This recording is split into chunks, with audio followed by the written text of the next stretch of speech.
Welcome to Q&A Wednesday. I'm Brandis, and this is where you get to ask your health and wellness questions, and I get to answer them. So today's question comes from Jill, and she asks, what is the best way to stretch, and how long should I hold my stretches for? Well, Jill, there are two main ways to stretch. Number one is called a static stretch, and number two is called a dynamic stretch. Static stretching is going to be what we think of when we typically are going to say stretch our hamstrings, like the back of our legs or our thighs or the front of our legs. We go into the stretch, we hold it for a period of time, and then we release. A dynamic stretch is where you're gently and slowly moving in and out of the stretch. So for example, in yoga, cat-cow, where you're slowly arching into the stretch and then you're reversing out of it.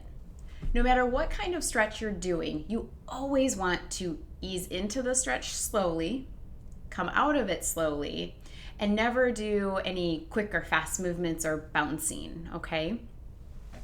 How long should you hold the stretches? Well, if you're doing a static stretch where you are mostly holding, I always tell people to hold for 3 to 5 really nice deep breaths. A lot of times you'll hear 30 to 60 seconds if you like to count seconds. I personally have people breathe because when you are breathing through the stretch, you are fueling your cells and your muscles with oxygen, and that can help with tissue healing, tissue recovery, and relaxation.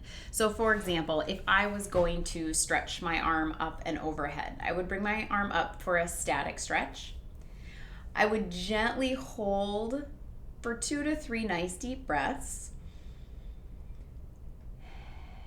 And then, once I've been here for a couple breaths, I can start to increase the stretch and hold for another 2 to 3 nice deep breaths. So now I'm going to stretch for this one, my tricep and the side of my body. And that should feel really comfortable. A stretch should feel like, yeah, I could just hang out here for a little bit. Like you feel the muscles, I'm going to come out of it here. You can feel the muscles gently start to stretch and pull, but there should never be pain.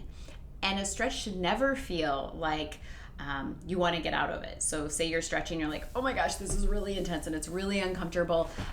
That is too intense, because if your body is feeling that, it's going to fight the stretch, and then it's not going to be an effective stretch. So again, if you're holding a stretch, 3 to 5, 3 to 6 nice deep breaths, easing into it nice and slow, and coming out of it slowly with a dynamic stretch. So say I was going to do a seated cat-cow, I'd round into a nice stretch for my mid-back. Maybe I bring my hands forward, hold for a couple of seconds, and then just reverse and come out of it. And I might do that 3 to 5 times to get a nice stretch. And you can always combine the two. So for example, if you come into a seated cat-cow, is just the example I'm using today, I could always hold here for 3 to 5 nice deep breaths, and then I could come back out of it. When to stretch is often another question that I get, and the recommendation is that you at least want to be doing some form of stretching for your body 2 times a week.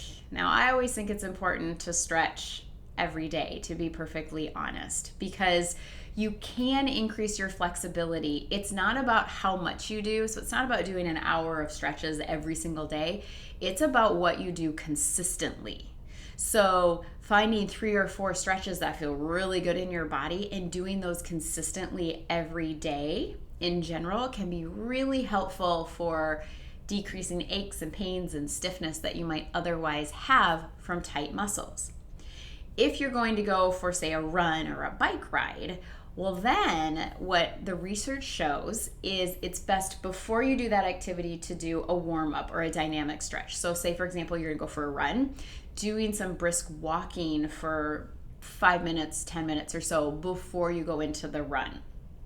If you're going for a really intense bike ride, maybe pedaling a little bit to warm up for a few minutes. And then after you exercise, that is the perfect time to stretch, because you have all this blood flushing, going to your muscles, and you're going to be a lot more limber after the exercise. And so that's actually the best time to stretch. So, Jill, that is my answer to your question. If you or anyone else have questions about this or any other topic, please feel free to post in the comment section below. I would love to hear from you. I will see you next time.